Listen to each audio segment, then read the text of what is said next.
Assalamu alaikum wa rahmatullahi wa barakatuh. Hi, everyone. I'm having an interview with Laura Newman today. Laura is a highly qualified child therapist from the UK. She has 25 years of combined professional experience as a speech therapist, parent consultant, and health educator. Her passion is working with families with children with challenging behavior and communication issues. She was born and educated in the UK. She has lived in Canada, USA, and Brazil. And now she lives in Portugal with her 11 years old daughter. Hi, Laura. How are you? I'm great, thank you. Hi, Yasmin. It's an honor to meet you today. Thank you so much. Thank you for doing this. Thank you. So let's start, Laura, with the first question. What have been the greatest challenges for you as a parent, and what has helped you to overcome these challenges? Yes, well, if we start at the beginning, when I had my daughter 11 years ago, she was not a good sleeper, and she used to wake up throughout the night, and by 4 o'clock in the morning, that was it. She was up and late. And that was quite grueling, not just because it was 4 o'clock, but because I never really had more than 2 hours sleep at a time. And this went on for about 3 years, and she still is challenging with sleep. So I found myself not being able to think clearly, because when you have sleep deprivation, your mind gets very muddled and you can't really think clearly. So I didn't even realize that I had such a problem on my hands, and I couldn't find the solutions. The other thing was that I was doing all of this on my own as a single parent by choice. So I found myself having to rely on myself, but myself wasn't really good enough. So I didn't really, it was just like a vicious circle. And I would say, if I could say one more thing that was very challenging, was that I had a very sensitive child, and now she's just fairly sensitive, but she was very sensitive, and all of these together, the lack of sleep for me, her sensitivities, and me doing it all on my own, combined to make things really challenging for me. Now, what happened by the time she was 5 years old, I realized that I had to do something. And I had thought that as a therapist, a speech therapist, working with children, that would help me to work out what to do with my child's behavior. But it didn't. And it was only when I looked online and found a program that could help me online that I finally found some understanding of why she was behaving like this, that gave me some approach and a roadmap and some practical strategies that I could do.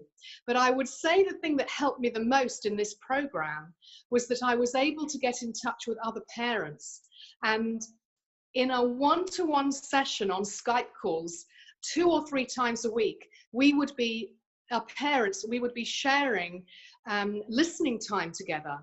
And we would be sharing the highs and the lows, and often the lows of the parenting. And we would share these things with each other. And it made an enormous difference. I was able to shed some of my distress throughout the day, and all the years that had accumulated with the challenges that I had. And I was able to move forward. I was able to start thinking clearly and work things out, and use these great strategies and put them into practice.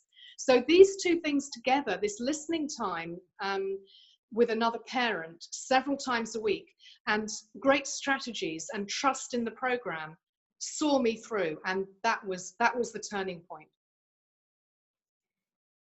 Well, yeah, listening time is a really important point. So from your experience and from what you see from other parents, what challenges do you think parents face these days? I think, everybody's different. And but the thing that is happening is we are in a very fast pace of life. Yeah. So there is a lot of pressure on all of us, whatever country we're in, whatever children, whatever age of our children, whatever jobs we do, or even those that don't have jobs. There is a lot of pressure these days on getting children to fit and to achieve faster and earlier, and for ourselves as well. So our children are under some stress here. They're often over-scheduled, I believe, not having enough time to rest. And I don't mean sleep, I mean just time actually without doing things that are practical, that we all need to do. So I think that children are under quite some stress these days. And I think that parents are under stress for their own personal reasons. And the other thing that's happening is with social media, children are being distracted away from the core relationships in their families, which keep them safe and which help them to develop through iPods and iPads and computers. They're very, very distracting. They take up time away from the relationship, which is really the core of their emotional development. And not only that, but to go with the social media is the peers. The peers become, their friends become distracting too. And what happens is that children start to seek out each other because their parents are not always available for them. And so when children start to hang out more with other children, not only in school, but also out of school, then what's happening is children are growing up each other. And that means that we have immature people growing up immature people. And that doesn't go anywhere towards maturity. That just creates more immaturity in the system. So what's going wrong is on several levels.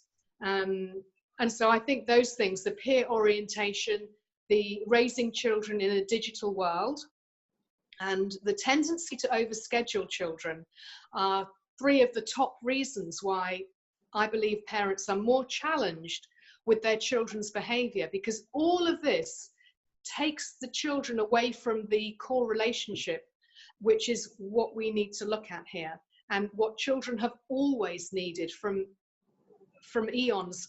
What they need is warm, supportive environment and constant care and love and attention, and more so the younger that they are.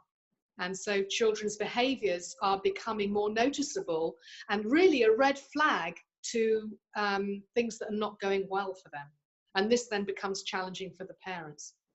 So from your point there, why is it so important that parents should consider children's behavior, and how do parents discipline them? Yeah, I think this is the key thing. And what we need to look at here is, what do we want for our children? Mm-hmm. You know, I think what most of us want is that our children become mature, yeah, that they become self-confident, mm-hmm, that they become independent, they become resilient to whatever challenges they may face, that we have no idea what they will face. We want them to become, we want them to reach their potential in many ways. You know, some children are incredible musicians, some are going to become doctors, some children will become artists, and some children won't find their way for some time. But whatever happens, we want our children to really be themselves, to be happy, to be healthy, of course, but to really fulfill what they're here for, to be of service to their community and to add to the relationships that they form rather than taking away. There's so many things. So these values that we want our children to, we want to impart these values into our children is done within the relationship. It's not done through our children reading how to be confident. It's not done through listening to a cartoon film about how children are resilient in the world. This is not how children learn these qualities. You cannot learn these things in a book. The only way that you can learn these qualities of being a human being is to be human, is to be in relationship, is to be in relationship with your close family, is to be brought up by parents who love you, respect you, and want the best for you, and know how to give you what you need. You know, so how children behave is our window into their emotional development. It's what gives us information as to who they are. It's what we ultimately want, is to understand our children and to play this dance with them, which is how we relate to them. You know, how they relate to us and how they are in the world, and really to make sense of them. So the way they behave is our mirror into their, is our window into their lives and who they are emotionally, deeply, to their core. And the way we discipline our children is pretty much a window into ourselves and how we are. And that gives us information. How we react to our children's behavior gives us a lot of information as to how we react and how we behave and how we were brought up. And why is this important? It's important because if these values are important to us, if we care about how our children are going to be in the world, if we want the best for them, then we have to consider who they are. And in order to consider who they are, we need to understand them. And the way to understand them is to understand what they're trying to tell us, because a young child can't tell you that things are not going well for them, that they don't like this and they don't like that. They just behave badly. They just behave in ways that get our attention. And when we discipline them in ways that make them feel not accepted, when we discipline them in terms of punishing them and blaming them and not really understanding what they're trying to tell us, then what happens is our children start to close down those emotions. They close down because they don't want to be not accepted. They want desperately, dearly, they are primed to be accepted by us. They are primed to follow our lead. They are primed to attach to the parents who bring them up. But when the parent doesn't understand them, and when the parent reacts to their behavior, they start to shut down. And those behaviors come from an emotion. When those emotions are shut down, they are not accepted. They don't accept themselves. They don't accept those parts of them that are not accepted by the parents. And that sets them up for failure in the future. Yeah, exactly. So if we want this, if we want this broad picture, if we want this beautiful human being to maintain their beauty and to live in the world, then we actually have to do something. It doesn't happen by default. We actually have to become proactive in the most positive way possible. Yeah, you are tackling a very important point here. So can you share your top tips for dealing with behavior difficulties?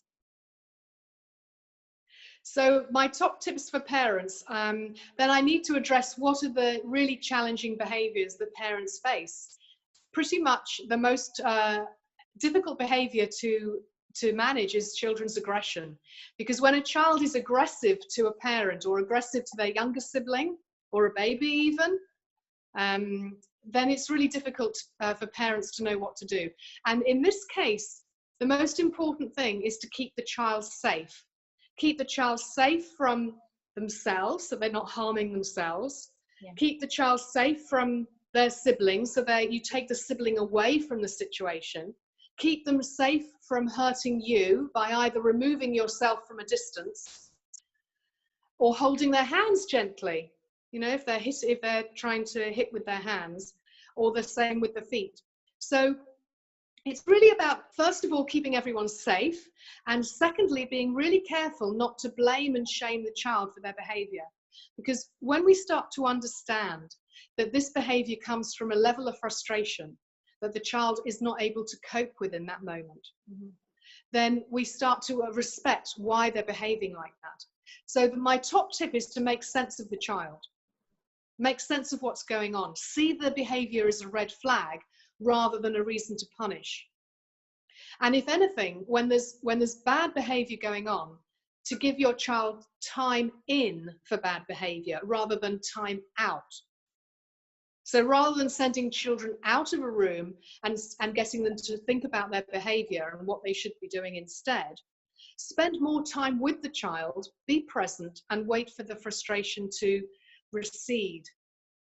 And then the other top tip is that when your child cries for any reason, whether they've fallen over or because somebody hurt them, or because something's not going well and they're really upset, even if it seems a very simple and silly reason to you, if a child is crying, let them cry. Don't try to stop a child crying, because that's their emotional release.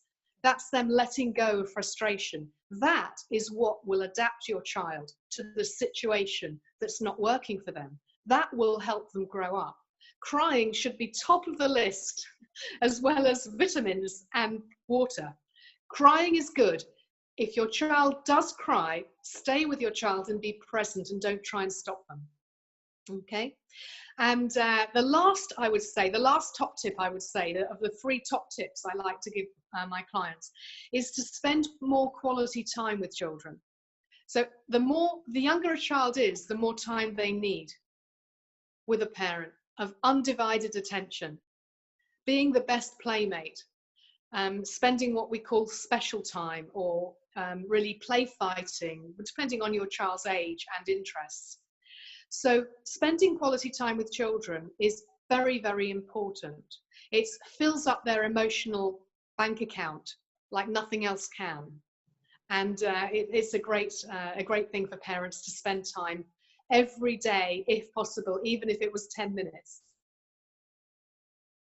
Yeah, I like the expression emotional bank account. It's really expressive. Yeah, I totally agree with you, Laura. And that was regarding the children. What about the parents? What approach do you use with them?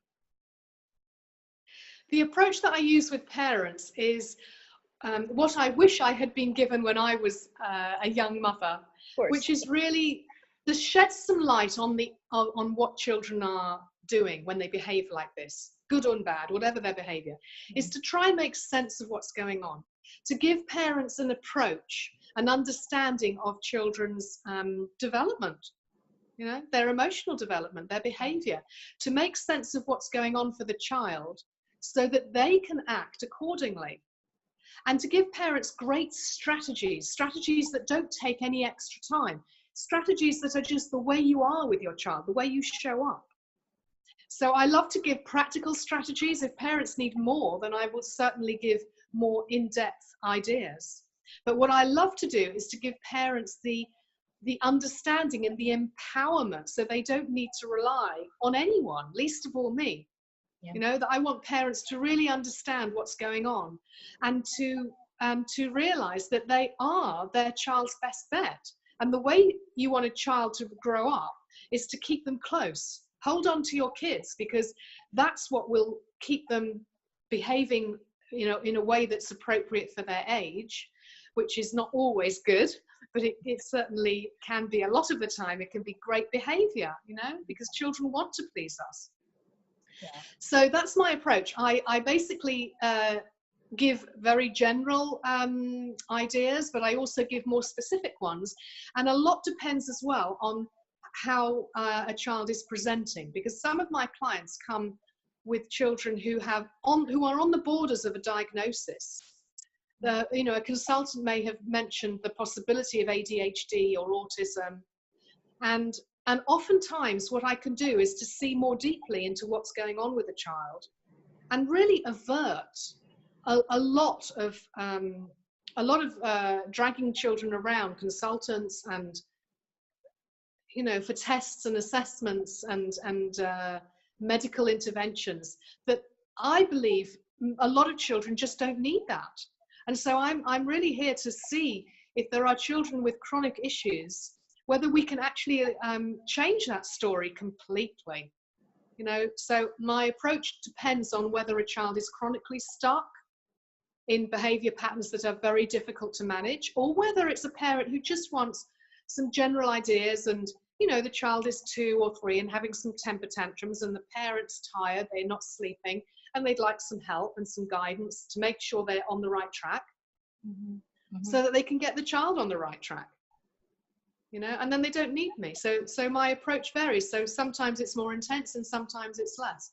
Yes, some parents fall into this visual cycle of diagnosis and wrong diagnosis, and they don't know what to do. So this leads us to the next question. What are the common reasons that the parents come to you? The parents that come to me often have children who are aggressive, they are bossy, they are rude, they can be fussy eaters, They can be all of these things, actually. They can be children who are whining and complaining and parents just can't handle it anymore. They can be children who have difficulty sleeping. They can be children who are possibly on the autistic continuum, but maybe not, who are possibly dyslexic, but maybe not. And people are not understanding these children. Yeah. They're sometimes failing at school. They're sometimes not focused. They become the school idiot, the joker in the class. They're constantly getting detentions. The parents are at their wits' end and they don't know what to do. And they've tried everything and it's not working. You know, they've tried lots of things. Yeah. Sometimes it's just a parent who would like some good advice and know that they're on the right track with their child, who's maybe 2 and having some, you know, temper tantrums that are normal at that age. But the parent wants to know, you know, is this the best way to do it? Should I put my child in timeout? Should I, you know, take away things that they like, or is there another way maybe than locking them in their room and telling them, you know, to think about it? And maybe they realize there's something not quite right with that approach, and there's something else they'd like to know that's more humanistic, that's more understanding and respectful of their precious children, you know. So there's lots of children out there, unfortunately, these days, more and more with behavior issues. And some of them are mild and some of them have been like this for years. And I sometimes get children as late as 7 and 8 and 9 and 10, and even teenagers who are then starting to become obsessive or going down a really bad track. And parents just don't want that at all. So I work with parents of children of all ages, because until children are in their 20s, they are still children. They do still need us, and yes, their developmental needs change enormously, but they are still children. Their brains are still not developed. You know, they're not developed to the full capacity. So a great mixture of children's behavior when parents come to me, which is why I like to have a really good case history and find out all the things that have gone on in that child's life when I'm advising parents as to what service that I can provide them. Great. At the end of this amazing interview, Laura, would you like to give final words to parents? Well, finally, I would like to say that I have really been a struggling parent at the beginning, and I know that it's changed my life completely to make sense of my child and to have a lot more fun and fulfillment in my parenting. And I think that all parents deserve this, and all children certainly deserve their parents to show up for them. And so I hope that this interview will give parents some ideas, and just to put behavior on the map, to really think about it. Like we think about what we feed our children, how and where we educate them, and what we like for them, you know, what presents they want for their birthdays. But what we really need is to be present for our children, because it's our presence, not the presents we give them, that they really need. And so I would just love that this interview has given parents some ideas and make people a bit more aware of their children and what their needs might be, and how parents can change that, and how you really are the captain of your relationship. Really, you can change your family and become much more a leader of the emotional development of your child, and take a big part in that, and have a lot more fulfillment in your families as a result. Yes. Thank you very much, Laura, for this fruitful and enjoyable interview. Thank you for your time. Thank you. Thank You're you. so welcome, Yasmin. Bye. Bye. Bye-bye. This is Yasmin Al-Mahdi, a certified hand-in-hand instructor.